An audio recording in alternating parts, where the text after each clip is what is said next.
It's Monday, and each week we dive into a new topic and subject for the week. And this week we're going to be looking at the emotional trauma responses that play out in our lives without us even realizing them.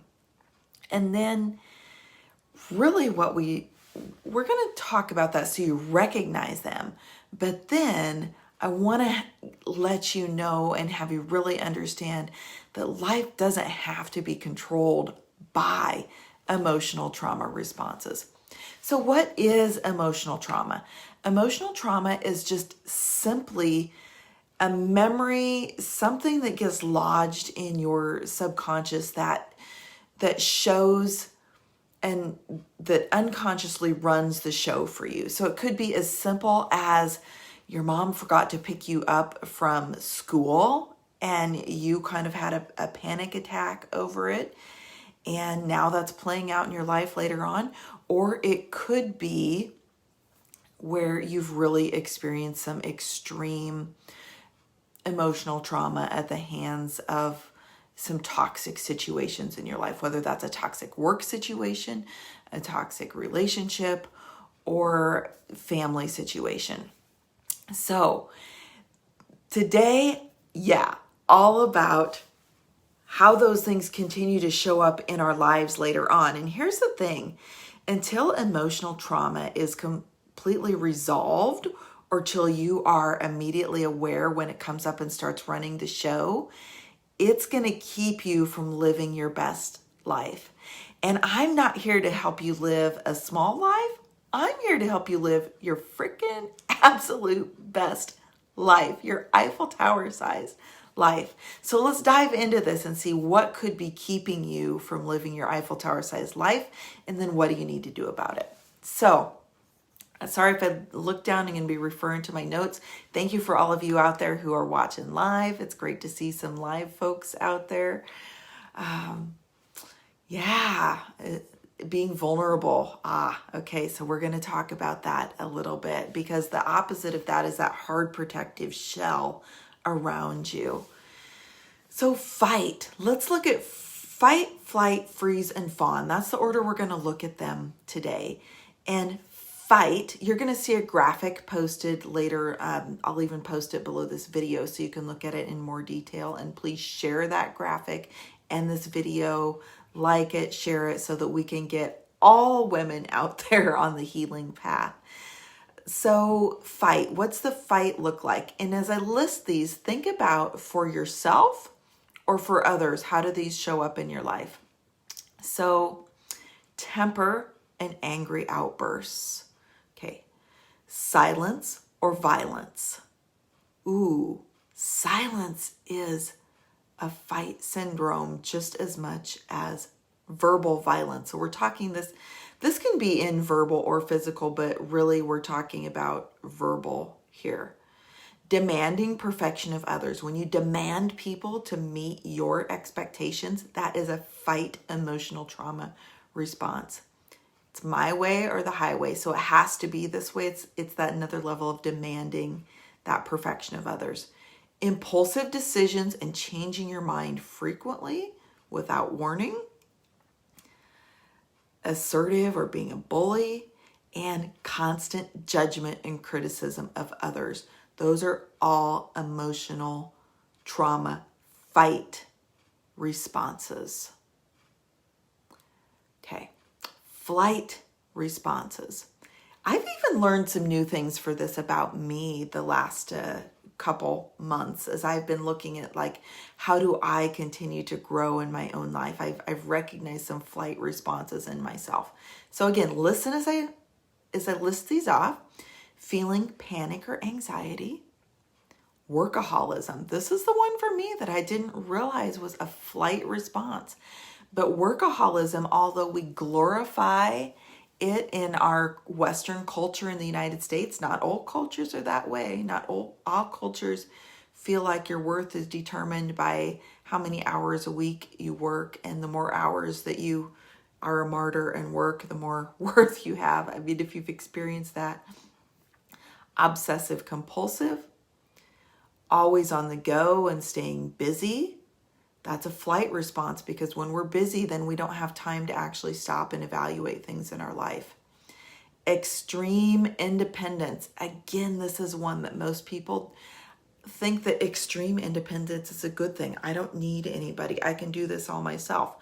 But that is actually a flight response where we are not allowing others to be in and support us. So the opposite of that is intradependence, where we are healthy and confident in and of ourselves, and we can receive support of others. Over worrying. You know what? This used to be me. I'm kind of breaking free of it a little bit, but constant worrying is a flight response. Perfectionist and overachiever. Again, I fit a lot of these categories. Hyperactive and over analytical, if you're always having to analyze everything that happens in your life. Okay, now let's go look at the freeze response. Depression, always feeling miserable, keeps you just stuck and trapped. It's kind of a freeze response. Disassociation. Sometimes people who don't remember some things from their past or whatever, it's actually frozen in their background. It's kind of like if I don't think about it or talk about it, it's not real. That's called disassociation. Brain fog, or your mind goes blank. Your voice freezes. You know, these are things that I've worked through in my own life, especially in partnership relationships where, you know, someone would ask me my thought or opinion, and literally my voice and mind would freeze, and it would frustrate me so bad. And I didn't understand that until I learned that that is actually a trauma response. Isolation, avoiding connections, being detached, constantly questioning yourself. Hibernation. So it's like, I'm just going to stay here and I'll be safe if I just stay here. And then feeling lifeless and emotionally drained. Okay, now let's go to the fourth thing, the fawn response.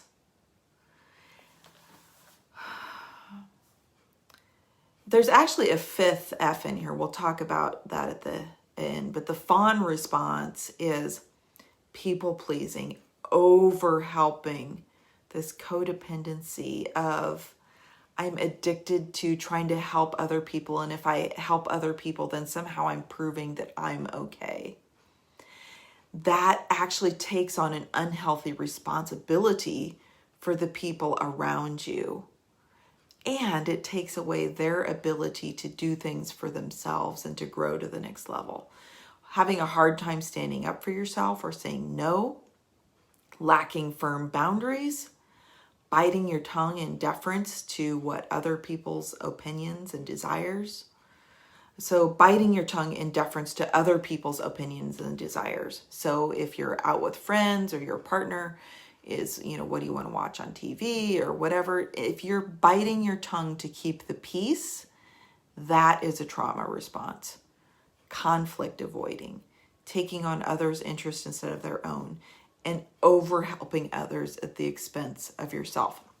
The fifth F is actually what is called faint, where you just really, some people have this response where they want to just go to sleep when something emotional happens, and then you just feel like, oh, I just want to fall asleep and take a nap. That's actually a faint response.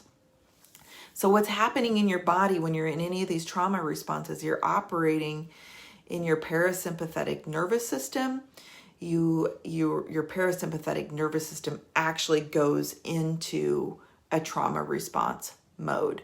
So how do we deal with that, and what do we need to do with it? So for one, the thing that we need to do is have awareness. So we need to be aware that when these things show up in our life, it is because of something that's in either our conscious awareness or our unconscious awareness that is causing us to act this way. When I understood this, it really took helped me to really be free of a lot of judgment and self-criticism of myself. because I understood that if it's a trauma response, then there's something I can do about it. When I don't understand it and it just feels like this is me, then that's when the internal critic can really judge and be harsh on us.